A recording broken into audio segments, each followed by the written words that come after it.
Hello everybody, my name is Stefan Wess, I'm the CEO of Empolis and my field of expertise is artificial intelligence.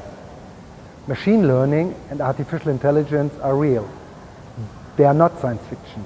They are already in your pocket, right on your smartphone. In my talk, I will show that artificial intelligence has contributed to some of the biggest inventions in computer science. It is part of our daily lives and it will definitely shape the society in the future. As seen in all previous industrial revolutions, it finally all comes down to human creativity, who has proven in the past that's able to handle all kinds of situations. Hi everybody, good morning. I'm very proud being here talking about my favorite topic, which is artificial intelligence. So, can we start with the slides? The topic I would like to talk about in the next hour is, as said, artificial intelligence. And the question is this a childhood dream or maybe even an adult nightmare? So, artificial intelligence is already part of our pop culture. I'm sure everybody has seen movies like Star Wars or Star Trek. But artificial intelligence is also part of our cultural history. Nearly every human civilization has really envisioned artificial beings in the time. So what I would like to do today, to give you a little journey from the past, where I think AI technology was even successful, to today, where it's part of all of our daily lives, and to the future, where I'm sure it will shape our societies. And this is also a very personal journey, because it's the journey of my professional career. And see, we start with episode 1, which is the past, and which is called Childhood Dream. How did I get involved with that field? I started programming in the 80s, and the first thing I did, of course, I started programming computer games, like maybe Defender, as you've seen on the screen. Over the time, it got a little bit bored, and I needed a bigger challenge. And I had a dream. And the dream was to create a computer program who was able to play Monopoly and who was able to beat me. Honestly, and I can say this today, it was a complete disaster. I didn't manage really to do that. And what I learned and what I knew of today, that kind of task was beyond my programming skill, and it was beyond any existing technology at that point in time. What I also didn't know, that exactly 60 years from as of today, the field of artificial intelligence was founded by the Dartmouth Conference, which was organized by Marvin Minsky and John McCarthy. And they also had some very nice childhood dreams. In 1958, Alan Newell promised that within 10 years, a digital computer will be the world chess champion. In 1965, H.A. Simon said that machines will be capable within 20 years of doing any work a man can do. And last but not least, in 1970, Marvin Minsky said, in 3 to 8 years, we will have a machine with the general intelligence of an average human being. All have been wrong.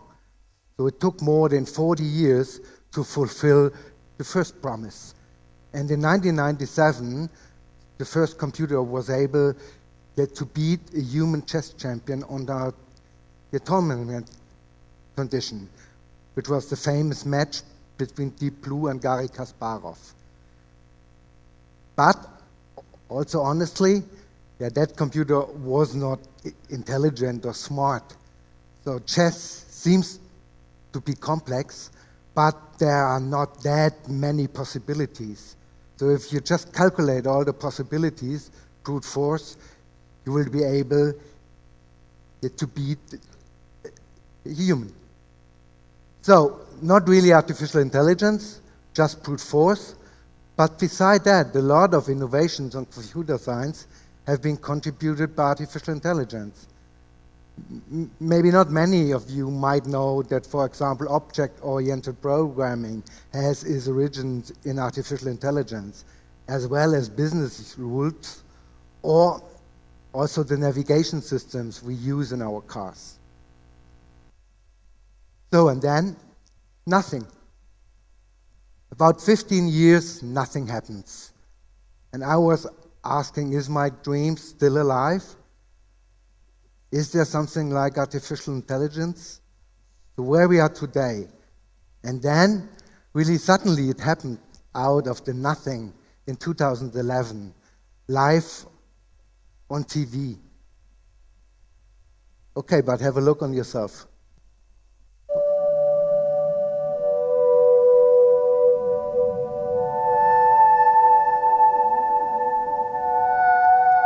I remember that morning going to the lab, and I was thinking, this is it. This is the last Jeopardy game.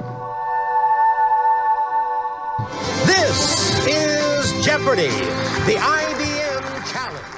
Here we go.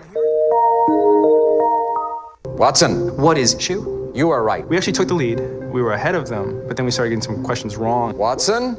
What is leg? No, I'm sorry, I can't accept that. What is 1920s? No. What is chic? No, sorry. Brad. What is class? Class, you got it. Watson. What is Sauron? Sauron is right, and that puts you into a tie for the lead with Brad. I would have thought that technology like this was years away, but it's here now. I have the bruised ego to prove it. My past Jeopardy experiences have been great, but they weren't really weighty with this kind of technological, philosophical importance. I think we saw something important today. Didn't really think very much about the implications until later and say, wow, wait a second, this is history. Of course, this whole project is not ultimately about playing Jeopardy. It's about doing research and deep analytics and a natural language understanding. This is about taking the technology and applying it to solve problems people really care about. We're just so excited about all the things we can do with this. I had thought this is the end. We get there, we're done. And I'm realizing it's just the beginning.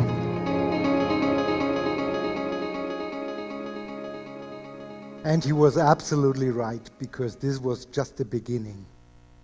Because in 2012, we saw something really great.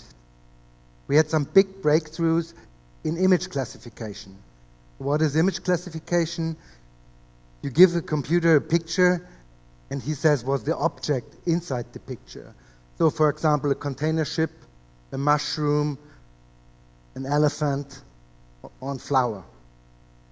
And before 2012, and you can see that on the black line, so if this is the performance, how good the computer is, and the red line is the human performance, you saw that there was just a straight line, so not big improvements in the technology. And then suddenly something happened, which was called deep learning, and I go into that later on, and to say that big leap forward. So, and as of today, computers are better than humans. They are superhuman. How's that? That kind of technology is already in your pocket. If you use the last version of the iOS or Android, you have that kind of technology on your smartphone in your pocket. You can, for example, ask for cars. I show that to you. Hey Siri, show me nice pictures of cars.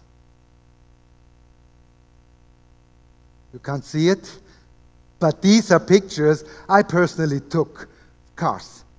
And of course, I didn't tell the computer that these are cars. So you can try it on your own. Talking about the personal assistants, up, again, stuck. It's always that slide.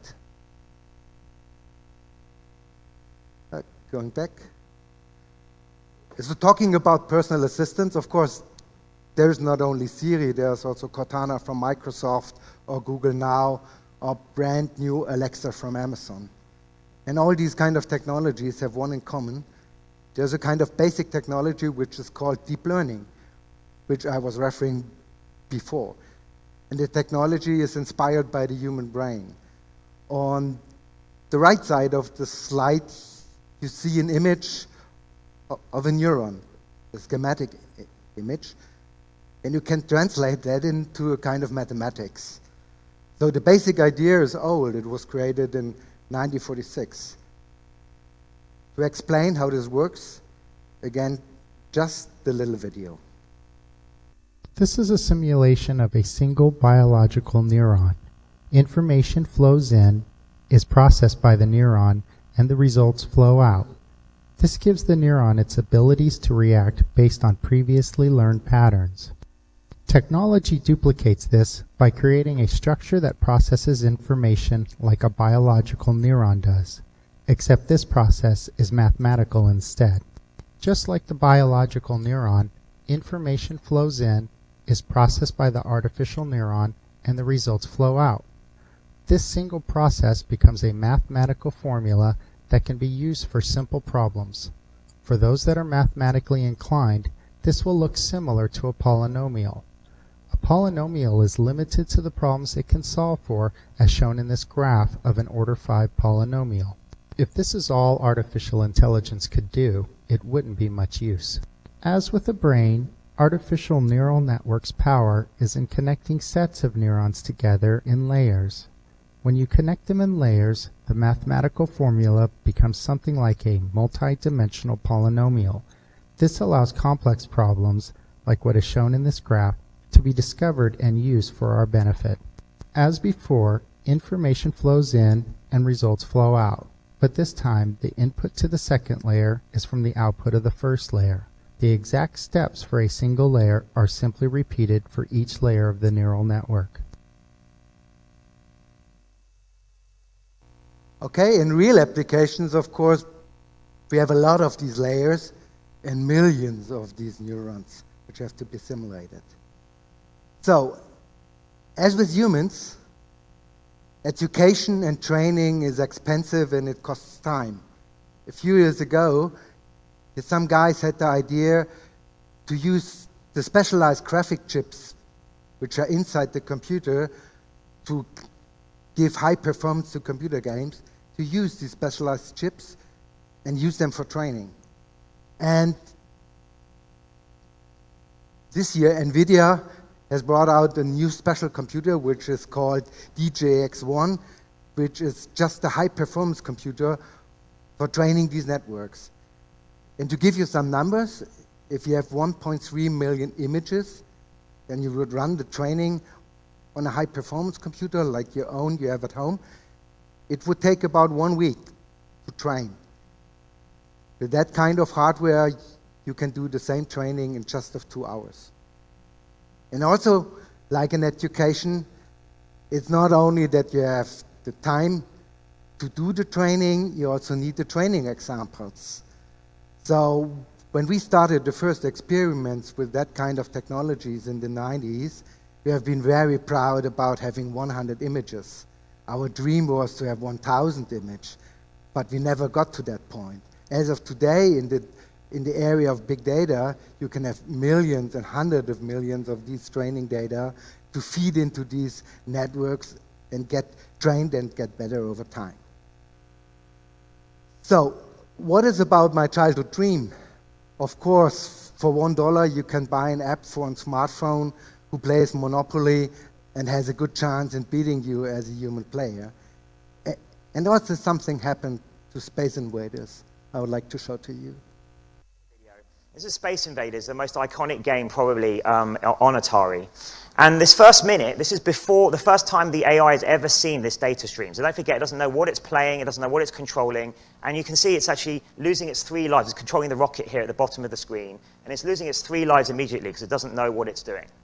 But after you leave it playing overnight on a single GPU machine, you come back the next day, and now it's superhuman at the game. It's learned for itself through experience how to play. So you can see now every single shot it fires hits something. It can't be killed anymore. It's worked out that the pink mothership that comes across the top of the screen in a second is worth the most number of points. And it does these amazingly accurate shots to do that. And you can, if those of you remember Space Invaders, as there's less of them on the screen, they go faster. And just watch the last shot that it does, the rocket does. There's this predictive shot to hit the last Space Invader. Isn't that cool? Amazing. So, what is about the future? What is about the future of artificial intelligence? And I think AI will definitely shape our society. And if you look what's going on, nearly every large company in the Silicon Valley bets on that technology, starting with IBM, Google, Microsoft, Facebook, Apple, Nvidia, Netflix, Amazon. So, and what I would like to do next is to show you a short introduction from the Nvidia Tech Conference. They showed the video, I think, 2 or 3 weeks ago in the Netherlands. It all begins from a single origin, a unique point in space and time.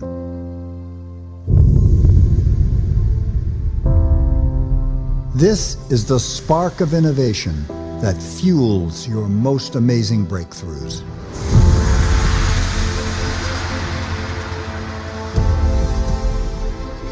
It's a passion for discovery that unveiled the genesis of all that exists in the universe.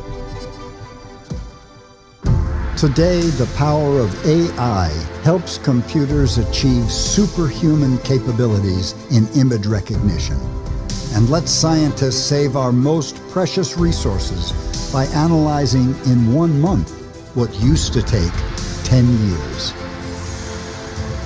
是谁发明了机械计算机？ Everyday devices translate even the most complex languages from voice into text and images into words. Xavier is now present, helping the visually impaired recognize an old friend, or letting a blind woman read to her child for the first time.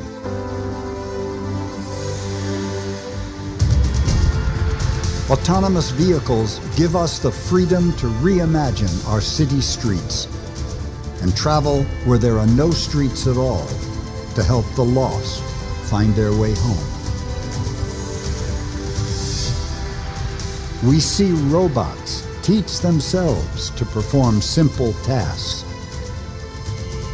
We even watch in awe as they take their first steps.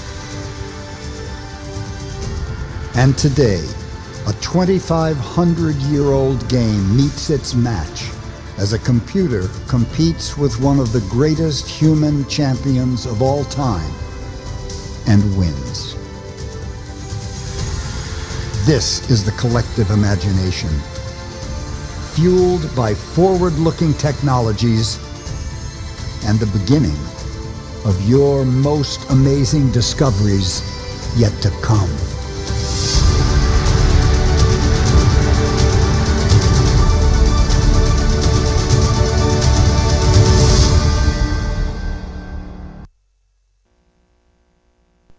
So you probably all heard about the self-driving cars, so which will definitely shape our cities in the future.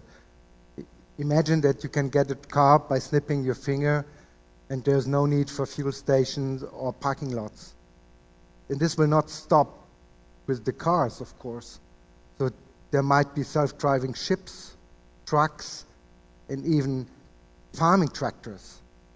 So just in front of my office, there's the Innovation Center of John Deere, and I see all these farming tractors running whole day, and there's no driver on the tractor anymore. So partially, it's the same as I've shown you before. Here you see a street scene in Germany, and this is not just image processing, it is image recognition. So it does see a vehicle, a tree, a road, the road marking, the sky, or a pedestrian. So also that technology is used in kind of classifying these kind of camera views in real time. So as I did before with the car, so it does it 25 times in a second. But imagine if you not just use that to train the car to see other people or other vehicles, but to learn driving itself. So, but not only self-driving cars. So there is a lot of things to do in something like healthcare. So there are millions of patients' records out there, millions of journals of information. Imagine having a doctor, a tool, who can read that kind of information very fast and provide maybe new treatments here for cancer. If you use artificial intelligence, there might be new scientific discoveries in the future and a lot of things to really to find out what humans have not been able up to now to do. So where are we here with that technology?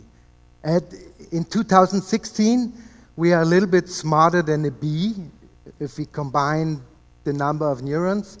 And of course, we need to be smarter than a bee, because have you ever asked a bee, show me some pictures of nice cars, and you got an answer from the bee?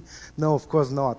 So in 2022, we will be at the mouse level, in 2026 at the cat level, and the prediction is in the number of neurons that in 2029 we will be at the level of the human brain. So just, you see this is exponential growth, just if the technology moves forward as it did in the past. So what does this mean? What if we use that kind of technology and create something like a real artificial intelligence, which is smarter than we are? And the argument about this is very simple. If it grows exponentially, then there might be one point in time where the machine will be able to use its cleverness to improve itself. And then is the question, in nearly no time, it will be much smarter than we are and getting faster and smarter and smarter and smarter. And then the question is how to control it. What really to do about it? Because in the time of cloud computing, there might not be a kill switch, so you might not be able really to turn it off. And there was a big discussion about that topic in 2014, which was created by a tweet from Elon Musk, who said, hey, I read that book from Nick Bostrom, which is called Superintelligence. If you have the chance really to do so, read it. And he said that kind of technology might be more dangerous than nuclear weapons.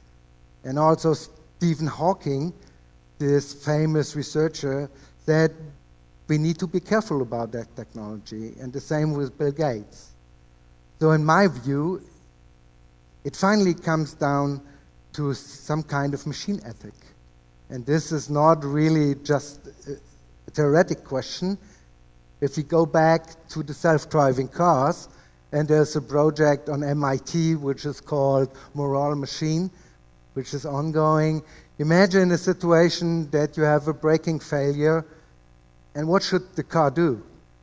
So should it go straight and maybe kill a mother and 2 children, or turn to the other side and kill a man and 2 elderly women? So what would you do? What would be your choice in that kind of situation? Very, very difficult really to state. So in my view, we need we think about how do machines act in these kind of situations. And the research has just really started about that. Okay. Coming to the last part of my presentation, which is called the Fourth Industrial Revolution. We are all aware of robots. So robots are part of the production facilities, But nowadays, robots not only work in industry, they are already in our homes. They are cleaning the floor. They are in the hospital. So what means that kind of revolution? And again, I have a short video from the World Economic Forum of 2016 in Davos. They're dealing with that topic.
Exit to a new reality.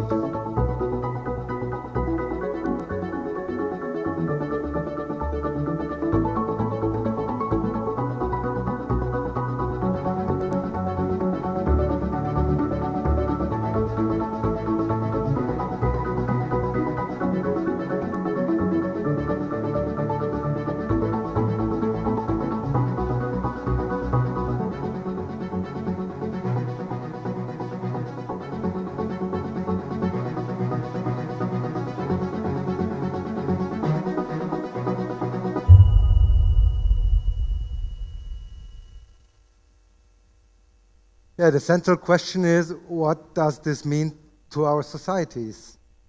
Because if you look at the economic figures, they are quite hard. So if you use a robot, you can save up to 90% of costs compared to the workers in development countries, or 65% compared to the costs of the workers in developing economies, according to Deloitte. So, will smart machines steal our jobs? And honestly, I think the answer is yes. There has been a famous paper from Fry and Osborne in 2013, which was the start of these kind of investigations, where he made up a probability how probable it is that the specific job might get replaced by a computer, and can't read it here, but there's a whole list of jobs, and this is not only blue-collar jobs, this is also white-collar jobs. The same was stated by a book from Erik Bjørn Jolfsen and Andrew McAfee, which is called Race Against the Machine, or the second edition, which was called Second Machine Age, and they all come to the conclusion that about 40 to 60% of the white-collar jobs can be replaced by smart machines. And that means that jobs like engineers, like doctors, like lawyers might be replaced by computers. And all this goes back to the Zuboff's law, which was formulated and published back in 1988, and she said everything what can be automated will finally get automated. So in medicine, in law, in finance, retailing, manufacturing, and even in scientific discovery is the key to winning the race is not to compete against the machine, but to compete with the machine, which means use the computer to compete better than human can do alone. So, back again, same slide as before. Up. If you look into Asia, and then specifically into Southeast Asia, so China invests a lot into AI and into robotics. If you compare the filed patents on robotics last year, so the number of patents filed in China is more than the sum of the next two, which is Japan and the United States. There is a lot of artificial intelligence research going on in China. Over there you see Melody, which is a kind of medical assistant available at the smartphone. And also very amazing is that the founder of the Google Brain and somehow also the father of these kind of deep learning algorithm has moved to Baidu and become chief scientist over there. So there is some activity in China.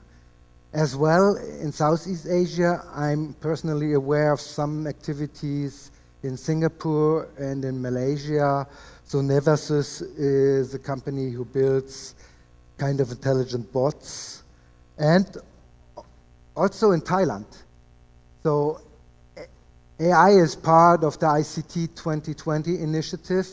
And there's also a very nice paper I had the chance to read about, which is called The History of AI Research and Development in Thailand, 3 periods and 3 directions. If you have the time, look into that. It's really good. So what will be the employment effects of bringing that kind of technology into work? And I was surprised when I saw these numbers, because these are the numbers for Southeast Asia. They are from a published study from the World Economic Forum of 2016. And the numbers in Southeast Asia, they differ from the numbers, for example, in Germany. So there will be a little bit kind of dip in the job market, which is about 1.5%, going back to advanced manufacturing and 3D printing, also to artificial intelligence.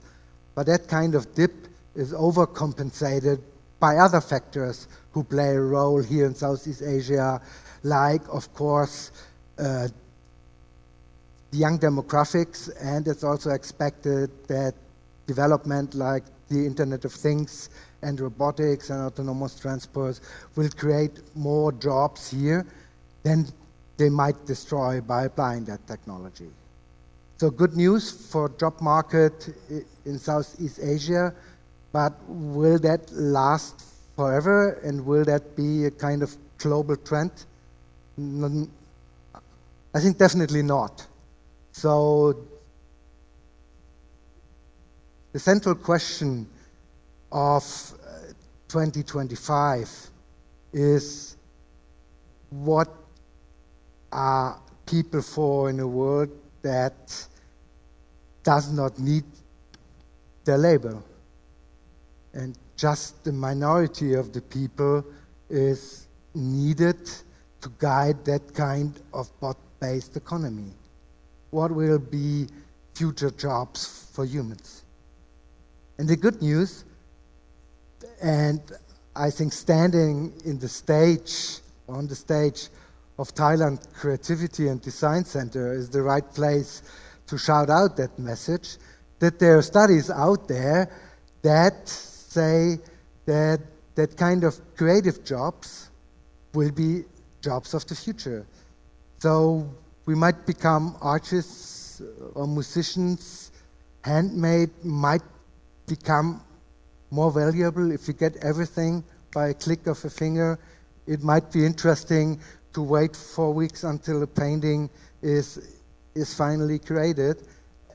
And also jobs, as I said, if you replace the doctors, the lawyers, and the high-valued people in the social image, there might be a chance that jobs who currently have a kind of low social images, like nurses, teachers, and other jobs, might get an increase in image. So are there any future jobs for humans? And if you look back to all of the last industrial revolutions, every industrial revolution has destroyed jobs on the one hand, but the creativity of the humans has created another new jobs. So it might be that in the digital age that, let's say analog might be the new digital. So, talking about creativity, I said it might be the last jobs for humans, but I got surprised by some research during the last year, and it's called Deep Dream. And the idea, and it was done by Google, the idea is really simple. If you have an algorithm who's able to analyze pictures, you can just turn it around and run backwards, and maybe this algorithm is able to create pictures. And these are pictures created by the machine. And I think Kyle will elaborate later in his next talk on that one. But it's not only images. The computers are able to create music. So there's a website out there which is called Deep Music, and where computers are creating jazz, for example. The Google AI has written an own book. He has read a lot of stories and just composed a new book out of all the experiences he read in other books. Also, the creation of new movies is possible, and a lot of the photo filters you can download for your smartphones in these days are based exactly on that kind of technology. So, what do others think about the development of AI? There was, as I said, there have been some discussions about superintelligence, and in 2015 there was an open letter which was composed by leading researchers and scientists and entrepreneurs. So it was signed, including by people like Bill Gates, Steve Wozniak, Stephen Hawking, or Elon Musk. And I'm sorry that there's so much text, but in an open letter there are no pictures. So I'd like to use really some of these statements, and you can download also that letter from the internet. So there's now a broad consensus that AI research is progressing steadily, and that its impact on society is likely to increase. And many economists and computer scientists agree that there's valuable research to be done on how to maximize the economic benefits of AI by mitigating adverse effects, which could include increased inequality and unemployment. But the potential benefits are huge. And since everything that civilization has to offer is a product of human intelligence, we cannot predict what we might achieve when this intelligence is magnified by the tools AI might provide. But maybe we can remove poverty and diseases from Earth by using that kind of technology. So, also, what is the government view? And a few days ago, the White House had issued a report which is preparing for the future of artificial intelligence. And you can also download that report if you just go to whitehouse.gov. And they had about 25 recommendations for the government how to deal with AI. And recommendation one is to examine how to leverage AI in ways that benefit society, or government should monitor the state of AI in other countries. The industry and the government should really have information exchange about that technology. And recommendation 15, which is about the job market, so we should investigate and report the effects of AI on the job market and maybe change the laws and the policy about it. Schools should include ethics, privacy and safety as part of their teaching of AI technology. And last but not least, the US government should cooperate internationally on that kind of technology. So, going back to the question, is AI a childhood dream, or might it become an adult nightmare? So I'm in that field for more than 20 years, and I can say in the last year did more happen and more progress as in the 19 years before. So, but I'm always shifting between the opportunities of a new technology, and this is always that, and also the risks of applying a new technology. And finally, I think it's our decision where we really want to go and where we really want to stay. But as of today, I'm more on the dream side, because if I see that machines are able to find out treatments for cancer which have not been able to do by humans, then I think this is a very good news. So some food for thought. If the robots displace all the workers, who will be finally able to buy these goods? Should robots pay taxes? I think so, they should. And will you then get money for free? I hope so. So who owns that artificial intelligence? Will there be more than one artificial intelligence? Probably. Will there be a Chinese artificial intelligence and the US artificial intelligence? Will they fight each other? I hope not. How to control that kind of systems if they get smarter? There will be no kill switch. We can't turn it off. So it comes down finally to the question of ethics. How, when machines are able really to act more smartly than they do now, and it starts with the self-driving cars, what kind of ethics really should we apply to these kind of machines?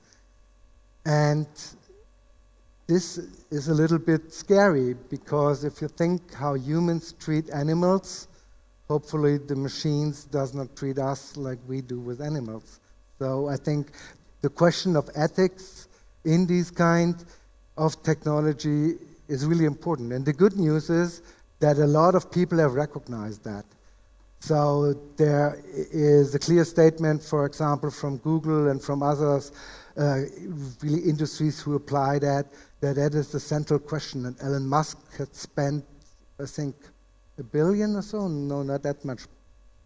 But they collected a lot of money to create an institute to provide all the algorithms for free and to concentrate on these questions. Because the final questions, like with all technological revolutions, and I think we have no idea where this technology is going, where are the limits. I think as of today, no one really knows, really does it end? What we are able really to do is that, because every day there are new ideas, new creativity, new applications of that maybe in 12 months I say, okay, here's the end. Here's the limit. But as of today, I think it's impossible to state. So the question is, how do we leverage that kind of technology finally to create a better world? There are so many problems out there one human alone is not able to solve. Even a group of humans is not able to solve because it's so complex. If we have an enhancement on our brain, which reads all the papers, all the scientific progress, and helps us to understand and to solve that problems, that might really a big breakthrough. And finally, what is the right strategy for Thailand? And that's a question I need really to give back to the audience.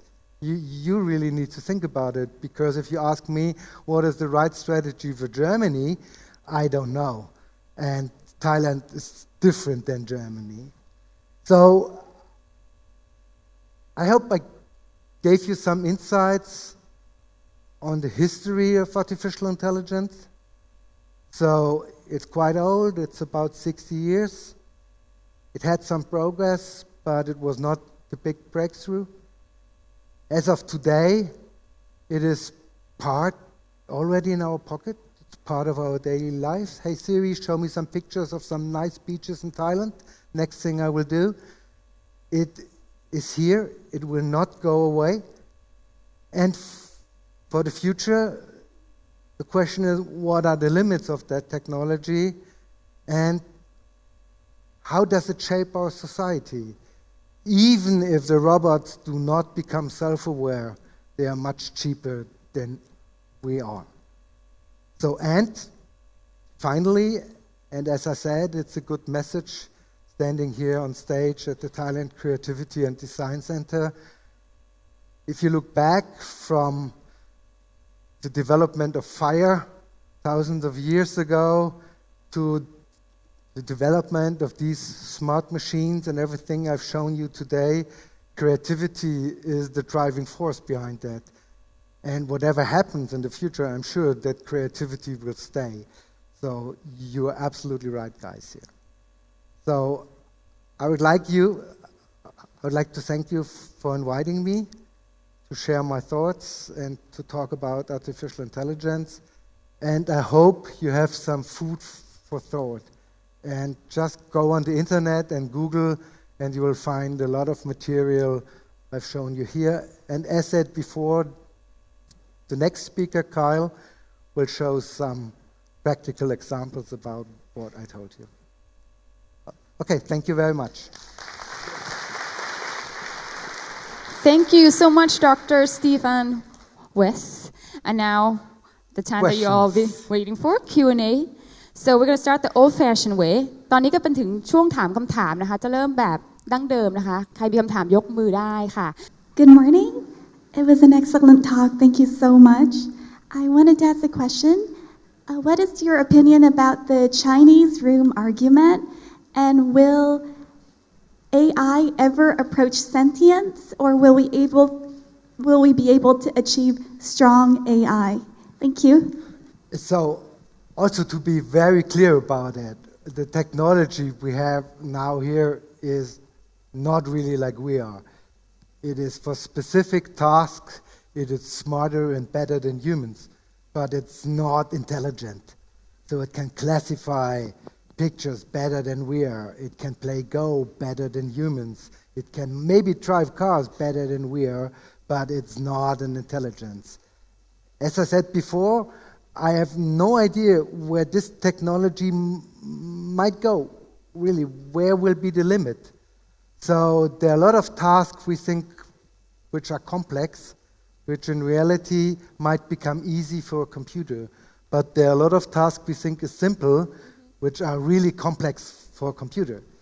So if you ask for, will there be something like a full, true, strong AI?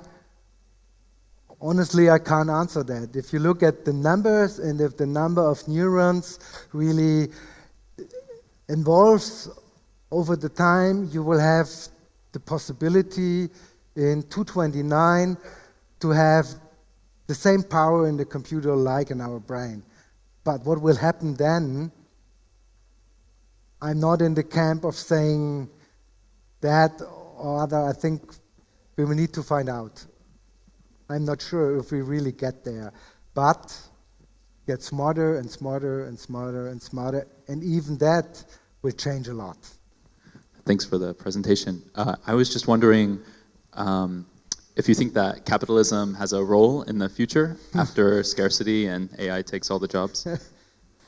Now it gets interesting.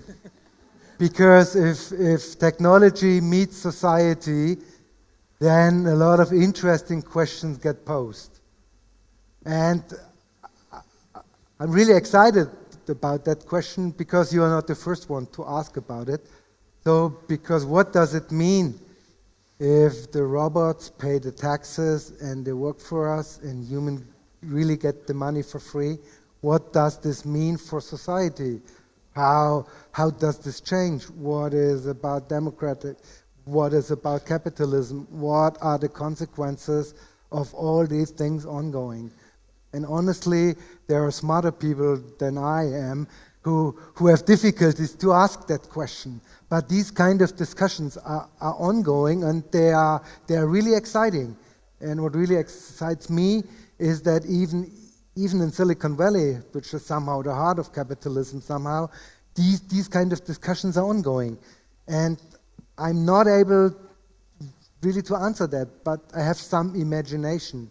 If we all get money for free and we're making music and making things, of course it will change the economy, of course it will change the society, and of course it will change a lot of things. Hopefully to the better. At least there is the opportunity that it might go into that direction.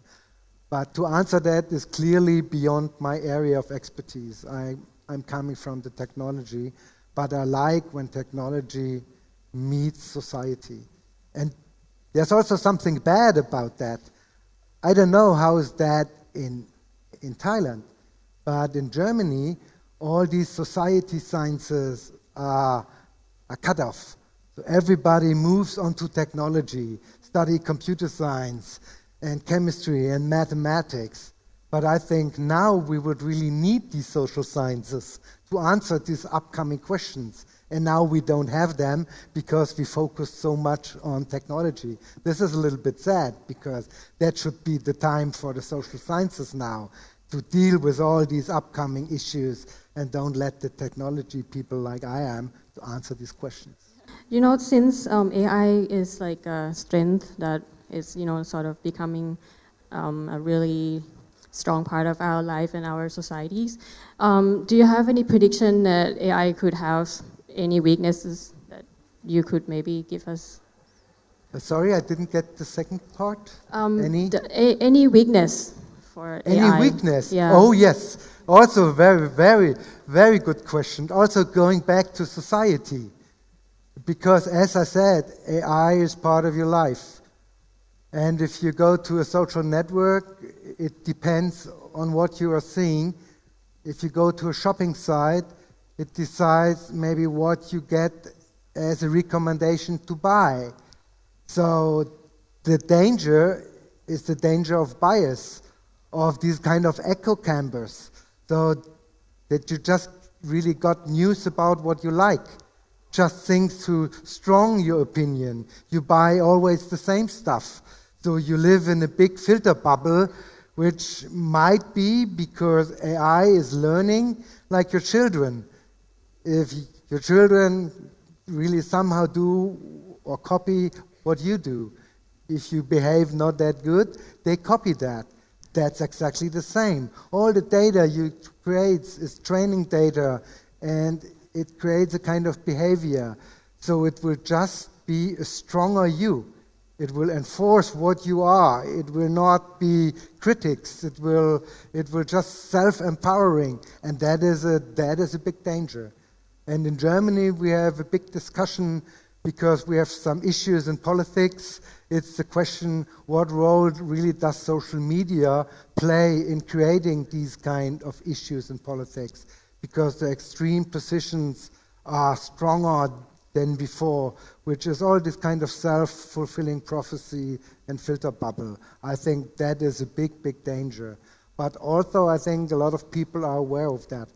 And if algorithms decide, who decide on what the algorithms decide, that is the question really to be posed. And even our Chancellor, Angela Merkel, last week asked that question, which is from a society point, I think exactly the right question to be asked really by politicians. Maybe a little bit continuing from Kyle's perspective. So what do you think in the age of the AI, is there place for human soul? or was the soul already lost in the Enlightenment? And then the second part, or are we then becoming more like the neurons of the neural network in the future? Okay, I think I failed bringing over my message, so because that was exactly part of the message. So, because if everything will be digital, it gets lower in value. So I think the soul is more valued than before, and creativity is more valued than before. At least that's what I believe. Really, analog might become the new digital. So I truly believe that. And we use the machines to get a better life. Because if I don't need to clean up my kitchen because a robot does that, then it is definitely better. If I don't need to stay in traffic jam in Bangkok because they are well organized and self-driving and they're moving away, they don't need any parking spaces anymore, then this is definitely better. But as said before, in all industrial revolutions, really think about the steam engines, people from the country moving into the city, a lot of problems, a lot of transformation. Of course, it will ongoing. But finally, if you look on the number on the whole planet, really our planet was never so healthy and so good as it is in 2016. It's different to believe that because we get all these worse numbers and news and so on, but in reality, if you go back to the fact, there never have been a better time for humanity than 2016. That is scientifically based. So I think, yes, of course, and I hope that and I truly believe that.